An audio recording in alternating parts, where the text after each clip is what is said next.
good amount. Okay, that's fine. That's fine. No, yeah, I definitely came to this movie theater all the time. I remember I probably saw Titanic here like 5 times. And I know that when you were 13, you and your mom went to see Elizabeth. Yep. And I'm not sure if that, yeah, it must have been here. oh, sure, it was here. Yeah, we'll say it was here. We'll say it was here.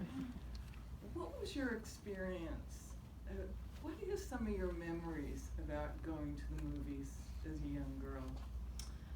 I mean, I still love going to the movies. I, like the rest of us, I don't go as much as I used to, but every time I go, it's, you know, most films are meant to be a shared experience, and it's such a different thing than sitting in your bed watching something when you're in a room full of other people and, you know, there's the energy of the crowd.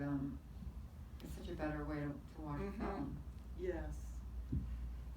You know, getting back and having seen this movie, it kind of shook up all of the questions I was going to ask you, because it is such an incredibly vivid performance. And what happens to the characters? You inhabit them, and then do they stay inside you? Do you revisit them from time to time? Were they like friends that you once knew and barely remember? Do you know, I mean, are you a composite of Elizabeth Salander and Therese, or do they just leave you once the movie is gone? I mean, usually when the movie's gone, yeah, you usually leave the whole experience behind. It's a very sort of insular, strange thing making a movie. It's like everything's really intimate, and like, you know, you're in like a little bubble, and then so when you leave, you do kind of leave it behind. But you know, there's parts of me in everything I've ever done. So in that regard, you know, those parts of me aren't going anywhere. So yes. Have you seen this in a long time? No, I haven't. And do you, once you finish something, that's it for you? You won't go back and revisit it? I really don't like watching myself. I mean, I do watch my films just out of respect to the director and all the people that made the film, but it's not a pleasant experience, and you really can't lose yourself in it. I mean, if you've been a part of making it, you just see everything behind it, and also, you know, a 3-minute scene that you're seeing may have taken up an entire day to shoot. And so for me, you know, because we do each scene so many times when making it, I've had like 30 different experiences of what that scene is, and so it never, when you see it, it's just, you're like, that's not what that scene was like. You know, it will never live up to the experience of making it, so it's always kind of a letdown when you watch it, because it doesn't feel like the experience that you had. And you've done maybe 14 movies since Girl with the Dragon Tattoo. I can't say definitively 14, but you've worked with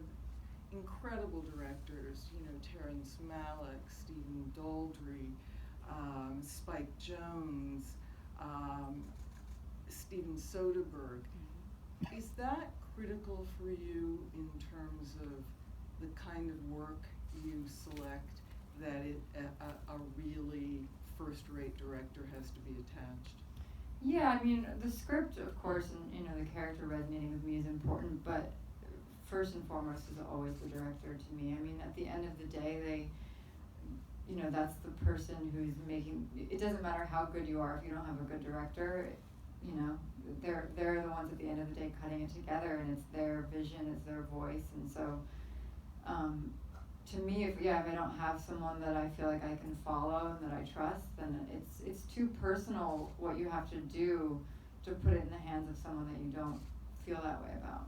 So to me, that's definitely the most important thing. And do you feel that you have learned a lot from each director, and I'm sure many different things? Yeah, every director I've worked with, I think because I do tend to work with such sort of singular voices, they've all been completely different, and I definitely take a lot from every experience, even the bad experiences. But, you know, every time you go to make a new film or go to work again, you always sort of feel like you have no idea what you're doing, that you're starting from scratch. But I think that's a good way to go into it. I think if one were to take a look at your whole body of work, they might say dark, and they might say you deal with very complicated emotional issues, whether it's, a woman who's clinically depressed or dealing with sexual abuse issues, dealing with bereavement, or in the last film, Mary Magdalene, which I really hope we get a chance to see, dealing with your mentor dying on the cross. Do you think Catholic school has anything to do with that? I say as a former Catholic schoolgirl. Yes, that's definitely part of why I wanted to make that. Yeah, I mean, I think, the stuff that I choose does tend to be more dark, and people ask me about that a lot, and I mean, those are the pivotal moments in people's lives. I mean, I think that there's a lot of light and darkness, and that is where sort of the most growth happens, is through those kinds of experiences. So while I do tend toward darker subject matters, I think that is a way to bring light into the world. You mentioned, I think, watching television with your mother and, Gone with the Wind, but also bringing up Baby. Could you ever see yourself doing a screwball comedy like Bringing Up Baby? Yeah, for sure. That's one of my favorite films. It's one of my favorite films as well. Yeah. So many it's interesting with Carol, particularly, I think what struck me so much this time around, probably because of the Me Too movement, and we're so sensitized to these things, the way Carol's husband treated her hit me much harder this time around, and the whole issue of taking away her child, it really ripped me apart. And I think, not that we weren't aware of certain issues before, but I was not as sensitized to it. And I think that's the wonderful thing about the movie, is that you can read so many different things in it. And this time around I saw much more of Therese's, she has a much more vulnerable exterior. She has a much steelier interior, and I saw the opposite of Carol with Cate Blanchett. And I wondered, as you were playing it, did you sense that as well? Because she is innocent and yet not really. Yeah, I mean, that's definitely throughout the book. Yes. Yeah, and so, I think I carry a little bit of that in me as well. I tend to be sort of quiet and maybe meeker on the outside, but I'm probably steelier on the inside than. But I haven't seen the film since the Me Too movement. Yeah, I would. That's really interesting. I'd be interested to see how sort of it changes watching it now that all that's come to light. You had mentioned somewhere that you carry your emotions very close to the surface, and I mean that's and you cry a lot. And I saw a YouTube, and if anybody ever wants to take a look, it is quite good, where you're giving an interview. I think it was W magazine. Oh, God. And the woman is talking about Toy Story 3, and I don't cry that much. I was telling the story of when I'll start crying now. Well, I don't think, and I really am not a crier, but and I've not seen any of the Toy Story movies, but it was like, oh my God. Well, Toy Story 3, if no one has seen it, will make you scream, cry like a baby at the end. It's so sad. Well, but when you went to the movies as a kid, were you bawling all the time? I don't know, Mom, no, I don't think so. I don't think so. Okay, because I remember our Andover Playhouse, and this is so way before you, but it was Old Yeller, Disney, and they shot, do you remember Old Yeller? Yeah, I mean, they shot Old Yeller because he had rabies. I really didn't recover from that for the longest When I time. saw that Toy Story 3, I saw it at home. It was while I was shooting the girl with the dragon tattoo, and it was like one of the days we had shot the rape scene for like 16 hours. So I was definitely very raw and vulnerable when I watched that movie. Talking about Girl with the Dragon Tattoo, and we know that it took forever for anything to get off the ground, and everybody was waiting and waiting and waiting, and now and then I sort of stopped following it, and I know that you had mentioned that you were enthusiastic about it, but that was X number of years ago, and you've moved on. How do you feel? Do you still feel, because that was such an iconic role for you, is that something you've been able to let go, or would you still have liked to have done the role? I still would have liked to have done it, but it was 8 years ago that I started that that I got the part, and it was a life-changing, pivotal experience in my life. And they decided to go in a different direction, and it wouldn't have been, nothing that they would have done, because David wasn't involved. It wouldn't have lived up to the experience that I had, and so in a way, it all worked out because I still have, I get to have that always. Yes. So. Yeah. Well, I should let people ask some questions. So, does anyone have anything? Yes. Yeah. Hi, Rooney. Hi. It's great to be here with you. Oh, I'm so sorry. It's You're okay. loud. My name is Susan, and it's a pleasure to, Hi, nice to meet you. Thank you for the theater too, it's beautiful. Seeing Carol, You're welcome. Thank you. Good luck.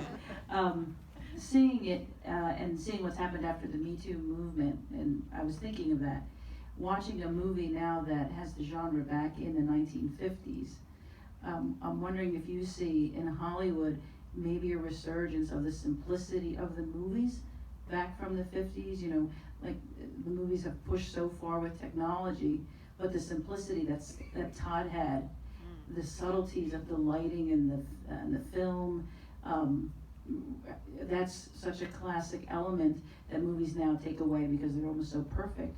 Do you think now that people want to see that women, being, taking a stand for ourselves, do we want to see the simplicity of love go back to the basics in Hollywood? Can you see a trend maybe that way?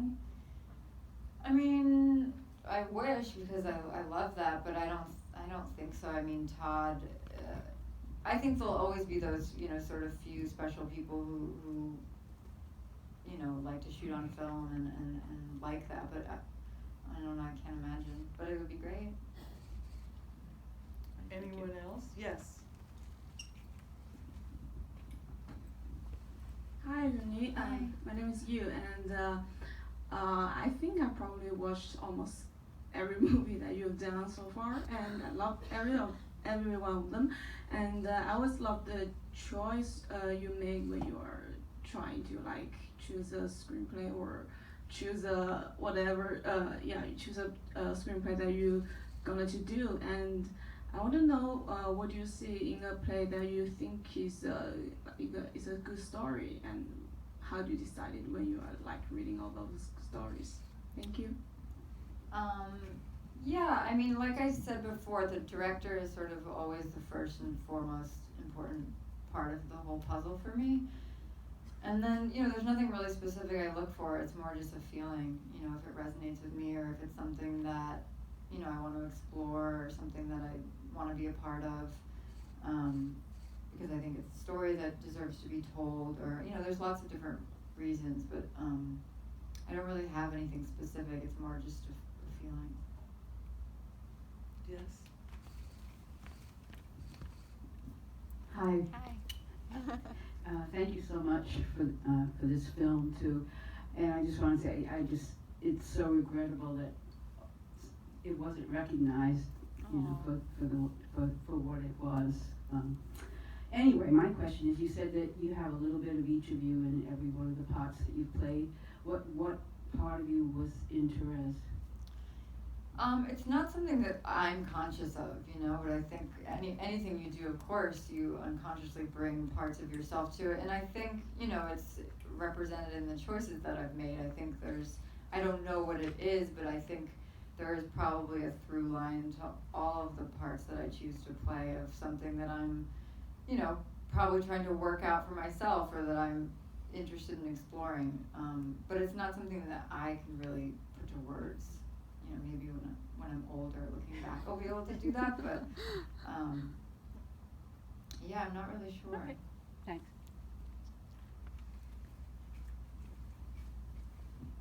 Hi. Hi. I'm always wondering how you got involved with Laika's Cool and the Two Strings, which is an amazing movie. And I want to know if you're going to do any other voice work ever. I got involved because I love animated films. They're some of my favorite films to watch, and I just had said I wanted to do one, and that one just happened to come to me at that time. I would love to do another one.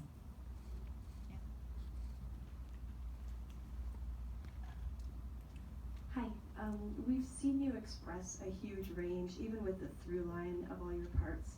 And I'm just wondering if there's anything that you feel you haven't done that you'd like to do, or any hidden talents that you haven't shared.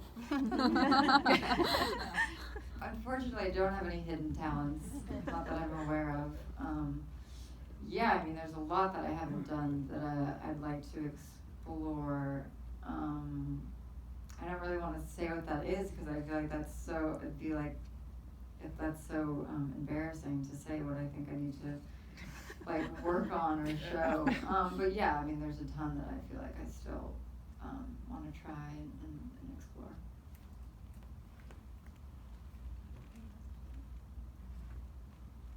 Hi, Rooney. Hi. I absolutely loved the movie. I saw it by accident. You saw I had Netflix and I was just looking for something that had, 4 or 5 stars, and I saw it and I was just blown away. It was the first viewer, and I know you're very modest, but you absolutely hit it out of the park. Thank you. And I must have seen the movie 10 times. Oh my gosh. It was just that good. And but I have a question for you. In the girl with the dragon tattoo, I know you learned to ride the motorcycle. Mm-hmm. Did you learn it specifically just for that movie? Yeah, I mean, I wasn't learning it for anything else. I spent like months, hours a day learning how to ride it, but I didn't actually end up doing most of the riding in the film. It was still too dangerous insurance-wise, but it was mostly just so that I'd sort of have that in my body, even just like, I mean, it took me like 2 days just to be able to pick, the bike weighed like 3 times as much as I do, took just to be able to have that so it looked, natural, like I was someone who rode a motorcycle every day. It's just like an excuse to do something fun and weird and different. Right there.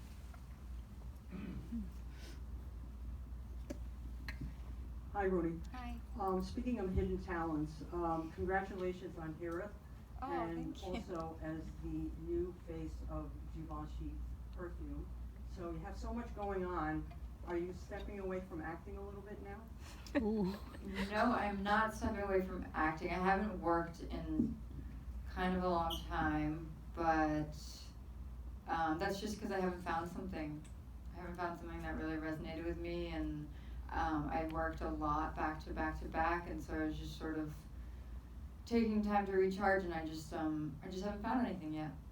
Yeah, but no, I'm not stepping away. What's happening to the Somalia? I believe, didn't you option that? Yes, I optioned a book called A House in the Sky. It's still in development. Those things take a long time, Okay. unfortunately. No, that sounds like a fascinating book. Yeah.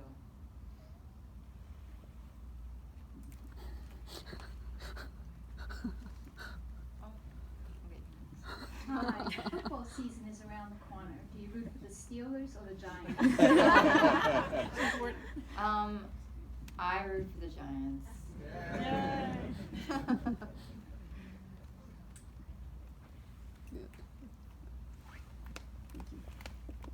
Hi, I was hoping to get into acting as a career. Would you have any advice for me? Or anyone? Advice is just, I mean, I think it's really important to, if you wanna go into acting, to really just sort of have thick skin and, you know who you are, be as self-possessed as possible, and really just keep at it. You know, there's a lot of, it's a hard business to get into, and then once you're in it, it's a hard business to be in. You know, it's so vulnerable and so fickle. But if it's something you really love, yeah, just keep at it and just try and have sort of thick skin if you can. Thank you. We'll take one more.